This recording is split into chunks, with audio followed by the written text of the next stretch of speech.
Welcome back to The Explainer. Today, we are opening up a massive cold case from the deep.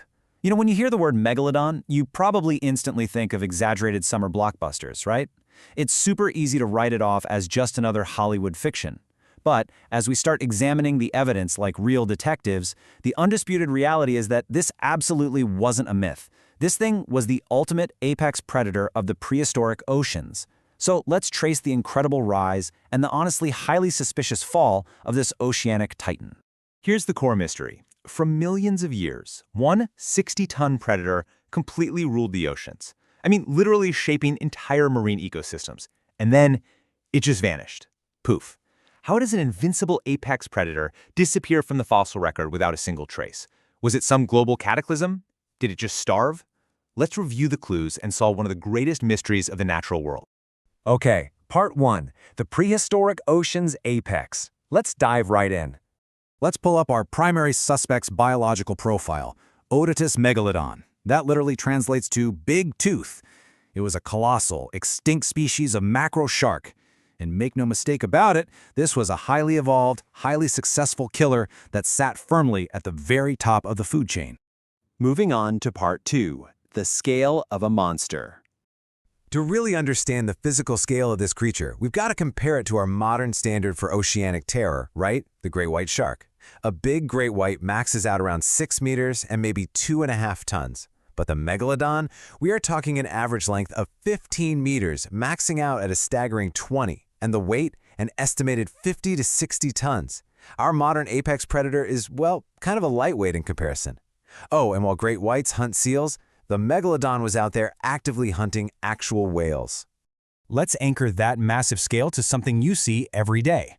A fully grown megalodon was exactly the size of a modern school bus. Just imagine standing next to a school bus, and then imagine that entire mass moving swiftly underwater, armed with teeth.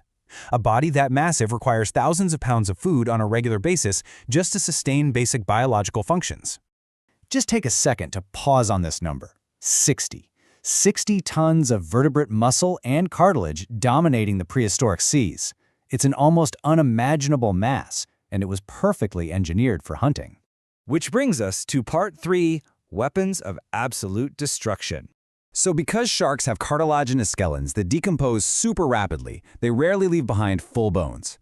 That means our entire investigation hinges on the primary forensic evidence left behind, the teeth. The murder weapon, so to speak. Now, a modern great white uses 2-inch teeth built to cleanly slice. But the megalodon's teeth, they averaged 4 to 6 inches long, thick, broad, and heavily serrated. These weren't precision slicing tools. They were giant, bone-crushing saws built for pure brute force. Actually, hold your hand up in front of you right now. Just take a look at it.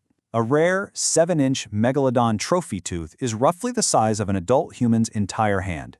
Imagine rows upon rows of hand-sized serrated blades. I mean, that gives you a visceral, undeniable sense of exactly how terrifying these thick weapons actually were.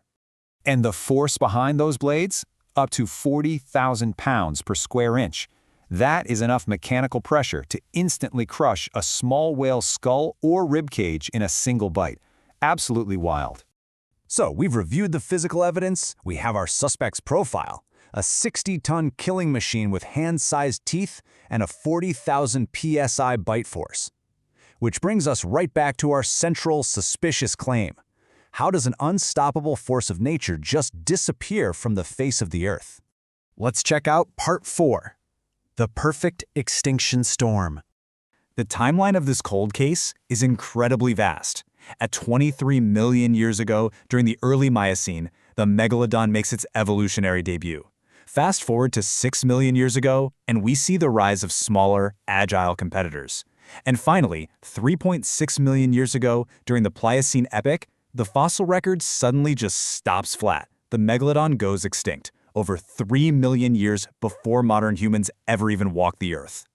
So, what exactly happened 3.6 million years ago?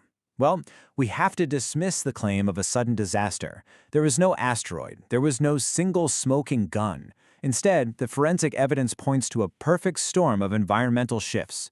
3 slow, invisible factors combined to trigger the total collapse of this ancient empire.